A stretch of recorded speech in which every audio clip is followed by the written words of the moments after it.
Show. We're still in episode one, which is, of course, we've been talking about this Paul Gilbert's Dio album.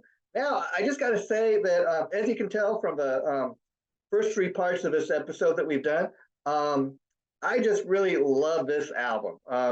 Would I recommend it? I strongly recommend it. Now, let's talk a little bit more about it, okay? I mean, let's talk about the music. I mean, the Dio songs, and this is very interesting. I would say, no doubt, this is Paul Gilbert's tribute to the musical career, the legacy, the late great legendary metal god vocalist himself, Ronnie James Dio, that we've been talking a whole lot about. He sure is one of my biggest influences. I love everything Ronnie ever did, and I tell you, what's the most interesting thing about this album is, Paul Gilbert could have, made this album a couple different ways. He could have done exactly what he did, which is, since he's a guitar player, he decided not to, that he's going to make these instrumental versions.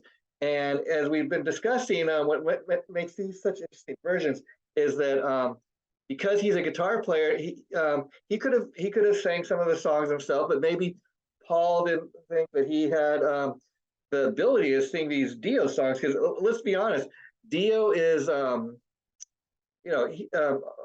of the Dio songs, you got to be able to hit those high notes, like Dio did, Dickinson, Halford. These are some vocalists that they can hit those high notes. Maybe Paul didn't think he had the ability, or he didn't even want to kind of go up against the ghost of Ronnie James Dio. So I think he made the right decision, and that making these instrument version. And again, what makes this so interesting is these instrumental versions are playing. You can hear right where Ronnie would be singing the songs. You can kind of I know when I listen to this album that I'm singing right along, even though they're instrumental versions.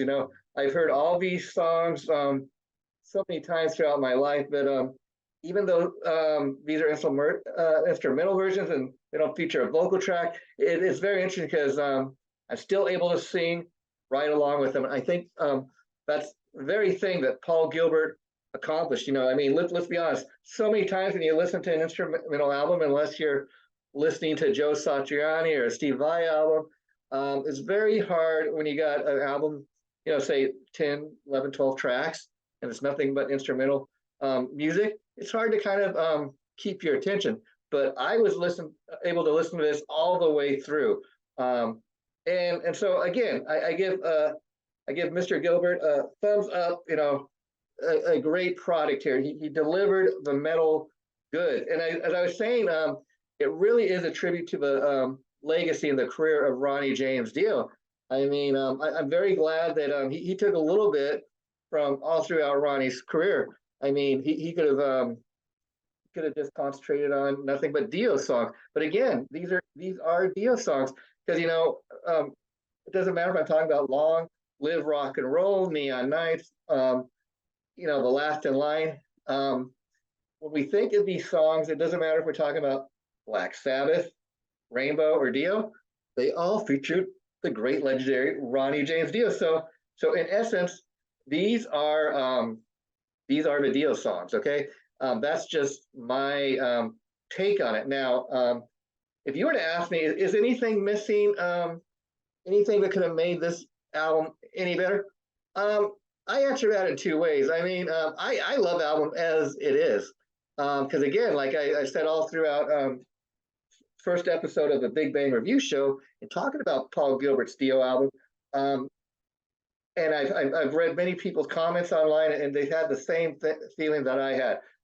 These are all songs that I grew up on, songs that I have a great love for. And in listening to Paul Gilbert's Dio album, the interesting thing is I'm hearing these songs in a very different way than I've ever heard them before. And I love it for that reason. And the other thing Paul Gilbert could have done with this album, which would have, I think it would have been equally good, but it would have made it a very different type of album. He could have said, okay, you know what? I'm going to pick, all these different Dio songs to cover, but I don't think I have the ability as a singer to reach all those, high Dio notes. So maybe I'll get guys who can, I'll get other singers to come on the album, and we have a different singer on each track. And again, that would have been a fun album, I think. But I think what Paul Gilbert did here, again, we're hearing these songs in a way we've never heard them before, and that's why I really urge people to go out and buy it. Now again, so I would say two things are kind of missing from the album. I got to be honest. Ronnie James Dio's vocal, or even a vocal track, like I said, the fact that there's not any vocalists throughout the entire album, and they're instrumental versions, very, very, very different take, but I love it for that reason.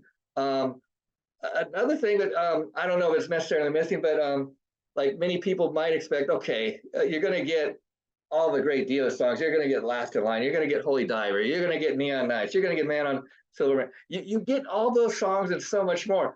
People might be surprised to find out. Guess what is the one track that is not on the album? Rainbow in the Dark. Okay, and again, some people may say, "Oh, well, they have to. Why didn't he include that? That was like such a big Dio hit."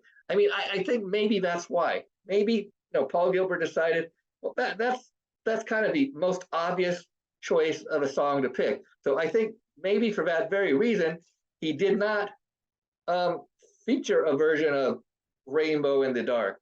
Again, talk about Rainbow in the Dark. Since we've been talking a lot about not just Paul Gilbert's Dio, but the man himself, Dio, go out and, this came out last year, go out and buy Rainbow in the Dark. This is the life story of the man himself. And so I have read this from top to bottom. And if you're at all a Dio fan, go out and get this. This is on my heavy metal reading list. If anything you want to know about Ronnie James Dio, it's in here. And interestingly enough, he started writing the book, from what I understand, before he got sick. And then once he got sick, he continued to work on it with his wife, Wendy. And so that's why when you read the book, it's kind of an interesting read too, because you're reading parts of the books where it's like from Ronnie's perspective very much. And I think once he got sick and he knew he was dying or wasn't going to be here much longer, I think, he wrote down, what he wanted to be included in the book. And so once Ronnie dies, I guess his wife and manager, Wendy, she knew a lot about, because she'd been around Ronnie for many, many years. And so she knew a lot of his life story. And so what he wasn't able to kind of put down a pin, from what I understand, Wendy finished the book. And so, again, it makes for a very interesting read. I hope you've enjoyed the latest episode of the Big Bang Review Show. Now, we're going to have one more final episode talking about Paul Gilbert's Dio album. Yeah, I know you'd think we've talked enough about it, but really there's just a little more to talk about. And so again, be on the lookout for the next episode following this one, where we will wrap it up. And once we wrap up episode 1, talking about Paul Gilbert's Dio album, I promise you, we're going to move on to episode 2, and we're going to be talking about an all-new album. Take care for now. I really have enjoyed doing this. I am Jason J. Rock Houston, your host for the Big Bang Review Show. Take care. Bye for now.